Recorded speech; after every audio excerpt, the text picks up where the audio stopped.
I would never go there. I'm too good for that. I mean, I love making movies that are so different from, other movies I've made. Prepare to meet Kali in hell. Oh, what are you doing? And this is no longer my father's company. It's no longer my husband's company. It's my company. Oh.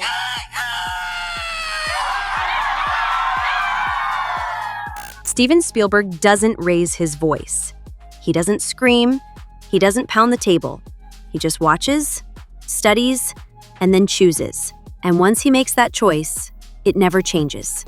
That's a very good question. I like that. You've answered the question. That's the quiet authority that separates him from almost every other filmmaker of his generation. I think the toughest thing for a director to do is to know what he wants. It's not how to get what you want, it's knowing what you want. For 5 decades, Spielberg has been more than just a director. He's been the man who shaped the emotional language of cinema itself. It's what I'm good at, not the work, the presentation. He built worlds out of nothing, redefined history on film, and guided some of the most unforgettable performances in Hollywood. I would never go there. I'm too good for that. I mean, I love making movies that are so different from other movies I've made. But the real secret behind all of it isn't just the way he frames a shot or moves a camera. It's his ability to find the one actor who doesn't just fit into the story, but becomes the story. He doesn't cast noise, he casts gravity. That's why when people talk about Spielberg's greatness, they talk about E.T., Jaws, Jurassic Park, Schindler's List. But when Spielberg himself talks about what matters, he circles back to a select few actors, the ones who gave him more than performances. They gave him trust, they gave him silence, they gave him myth. These actors didn't just work for him, they changed him. And that's why he keeps them close, even decades later. Take Tom Hanks. Most directors find stars. Spielberg found a twin.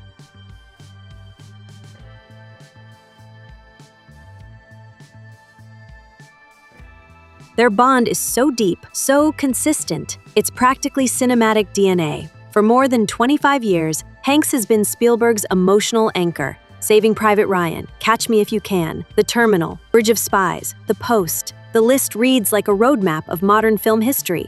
But the secret of their partnership isn't just talent, it's trust. Hanks once said, "When Steven calls, I don't ask what it is, I just say yes." That isn't showbiz flattery, that's a code. Spielberg trusts Hanks so much that on set, he barely directs him. Sometimes it's just a nod, a whisper, a glance, because he knows Hanks will always find the truth in the moment. Hanks doesn't chase ego. He doesn't try to impress. He grounds every scene with empathy and restraint. Spielberg gives him legacy. Hanks gives him the invisible stability that makes every frame breathe.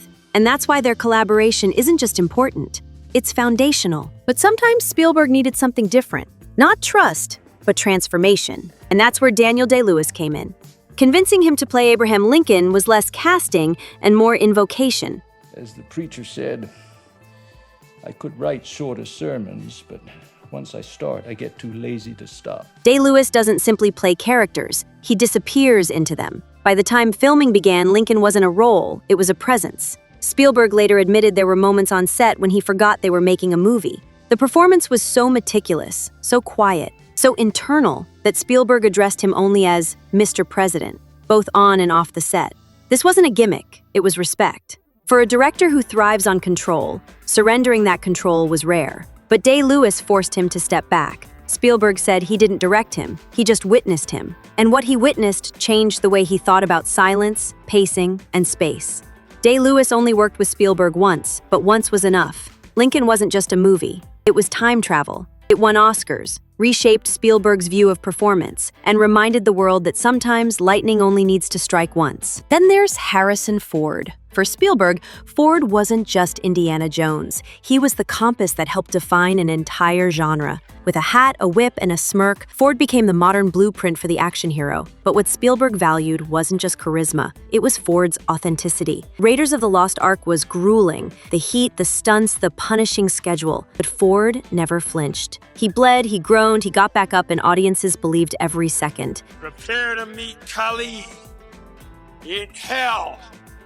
Oh, what are you doing? Spielberg once said, Harrison brings confidence into a room, and when the camera rolls, that confidence becomes myth. Ford was already Han Solo, but Spielberg saw something more, something human, flawed, rugged, but real. And that reliability is why he kept coming back. Ford didn't campaign for roles or play politics. He just showed up, did the work, and let the story speak for itself. For Spielberg, that kind of presence was priceless. Other actors fill the frame. Harrison Ford is the frame. But Spielberg's eye for talent wasn't just about veterans. Sometimes he looked past the hype and saw what no one else could.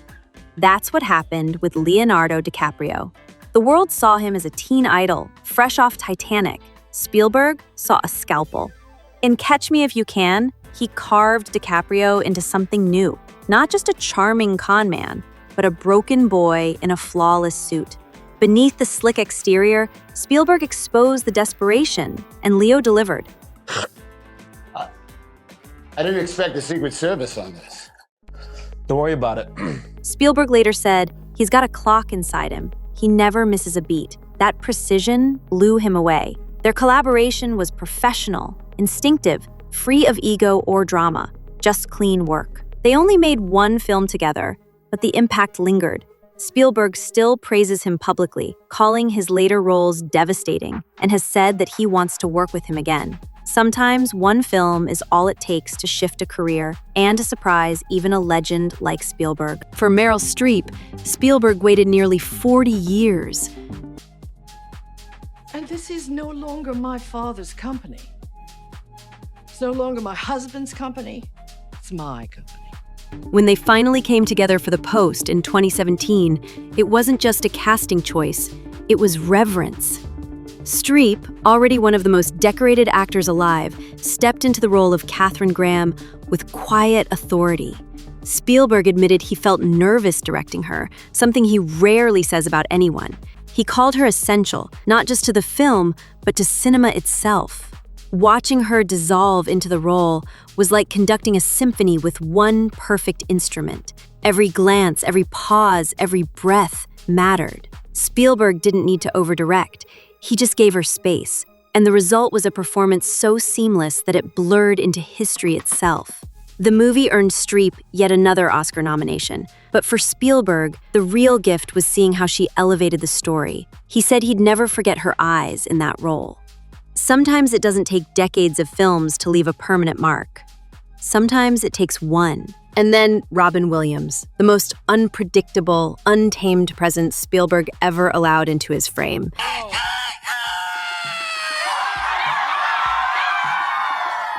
When they worked together on Hook, Spielberg was overwhelmed. The film was bloated, chaotic, spiraling out of control, but Robin saved him. Not with box office numbers, but with kindness. Every night after shooting, Williams called Spielberg just to make him laugh, riffing 15 minutes of improv over the phone. It wasn't about ego or performance, it was about lifting a friend out of exhaustion.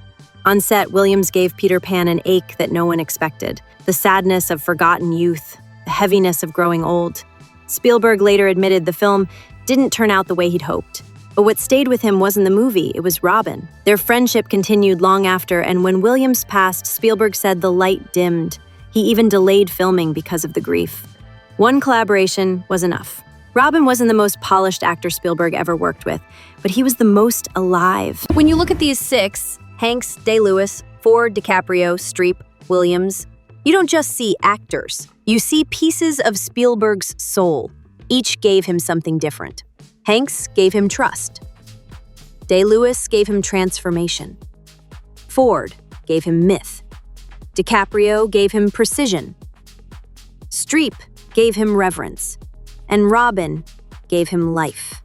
Spielberg never calls them his favorites, but the truth is written in the films themselves. These are the actors who shaped his language, who turned his stories into something timeless. They didn't just perform for him. They reflected him. And that's Spielberg's true genius, not just his ability to control a frame, but to know who belongs inside it. He doesn't chase hype. He doesn't gamble on noise. He casts for gravity. And the ones who gave it to him, he never let go. The question now isn't what he's already done, it's who he'll choose next, because if Spielberg's magic lies in finding the one, then somewhere out there is the next actor who will not just play a role, but change him forever.